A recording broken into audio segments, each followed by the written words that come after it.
watching the game back at the weekend, any different takeaways from what you felt right at the end? No, I'm really pleased we got the result. I thought we played, okay in the first half. I think we could have done a little bit more in terms of, threatening the opponent. We had a couple of good chances at the crossbar, but the opponent also got a lot of the game, a lot of the ball. Second half, we pushed up a little bit more and caused them a few problems, and obviously turned them over, got the goal. And then from then on, I was really pleased that the subs came on and made a big contribution for us, and pleased that Elvis got his goals, and Elliot also got a couple of assists, which is really good for us.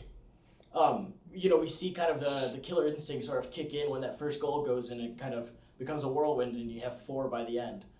How do you sort of get that mindset, or I guess as a player, how can you institute that mindset from minute 1 rather than kind of, feeling yourself into the game? I think, scoring late and then continuing to score obviously has something to do with the opponent as well.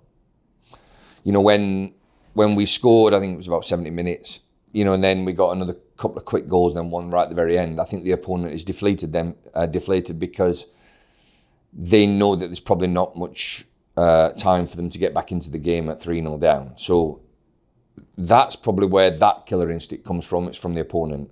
In terms of changing that mindset to the start of the game, it's 0-0 and everybody's, going in with a lot more at stake in terms of you don't want to lose the game, don't want to push too much in terms of opening yourself up too far and giving the game away. But I would say from our group, I think, especially at the start of the season, I think we scored first in every game we played, for the first few games. So there's no problem with us, having that mindset of going out and having a really fast and strong start. But in terms of flipping that switch to score 4 goals really quickly, I think the majority of times that happens is very much, in my experience, at the end of the game, when the opponent feels as though there's probably less chance of getting back into it. I think if you score them 2 or 3 goals early on in the first 10 minutes, then the opponent realises it's got another 70, 80 minutes to get back into it. It's a different type of game. But at that moment, it really looked as though we'd got the foot on top of them in terms of, there was no way back for them. And it looked probably more convincing than what it was over the 90 minutes because they're a good team. And we saw throughout the rounds that the USL won, got the better of a couple of championship teams. So, it's something that I expect when they play again and they play against teams in our division. I think they'll hold themselves well, and we just got to wait and see. You mentioned Elvis's goals, 3 in the last 2 games. Obviously, gives you a conundrum with, now does he deserve to start in the starting 11? So I guess that obviously plays into your thoughts of who you're starting. But those conversations in terms of what Chiza brings and what Elvis brings, I guess those one-on-one conversations with them, sort of, what do those look like? Yeah, we've got Romario coming back as well. We've got Oliver Bryness and Elliot Collier who can also play up top. Malik's done that in the past. So we've got a lot of players that can go and play in that position. But in relation to Elvis getting his goals, really pleased that he did that because it's good for a striker to get off the mark. And in terms of, starting him and, trying to get him while he's hot, what we've got to realise, we've got 3 games in a week coming up. So everybody's going to play an important part. There are some players that I expect to play all 3.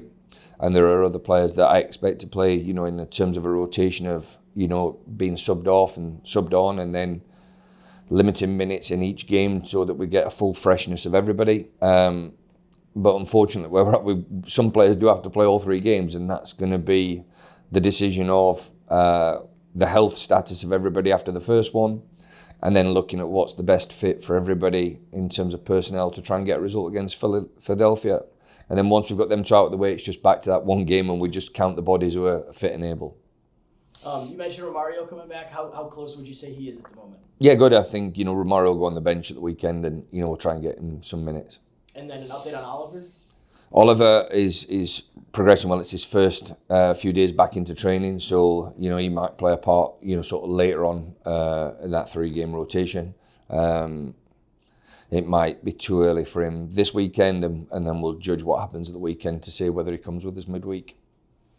Detroit at the weekend, it's become a game that has been a little feisty here and there the last couple of years, and now obviously two of our players played for them last year, and now Seba is there.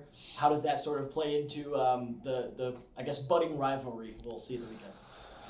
Yeah, I mean, they've got a great coach and great coaching staff. I know them quite well. And I think they've got a great squad of players. They've built the squad through over a long period of time.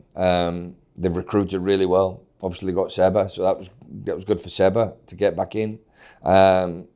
Good for them because I know they're getting a good character and a good player.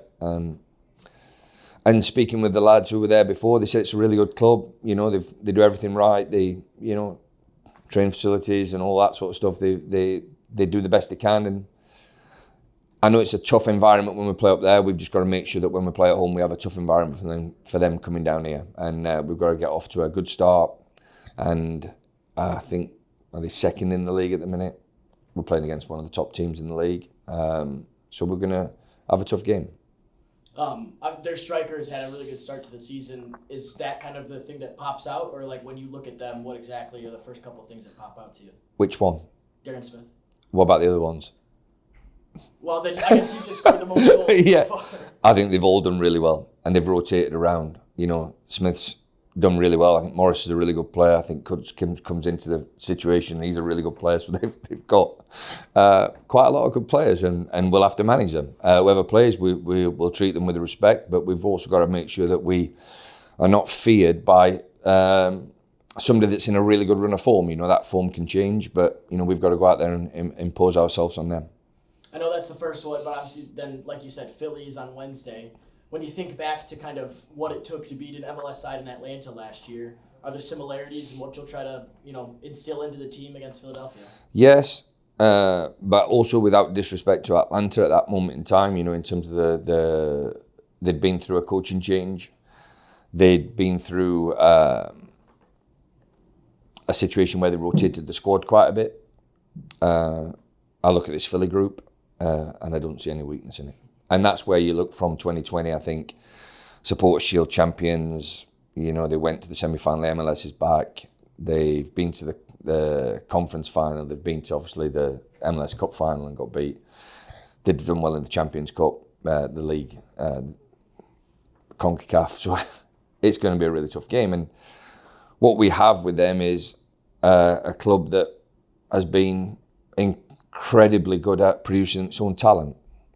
And there'll be homegrown players on there that are players of value, which is what I always say about any academy. You've got to produce a player of value, and that value comes from playing in the first team or selling them. And they've been a club that's done both. And, you know, we'll see if the next player that's, you know, signed for Man City and being loaned back, Sullivan, if he comes on the field or if he starts the game, we'll see at close quarters how good he is. But, you know, I'm expecting a really, really tough game against them, whatever squad they put out, because they've got a really good deep squad. And what will it take from your group to try to pull off the upset? We'll have to defend really well, obviously. I think in terms of their style of play, it won't change, and they're very good at it. So we'll have to make sure that we're good in transition and don't get caught giving the ball away in areas where we know they're going to overload and flood with defensive players and try and turn us over and go straight to goal.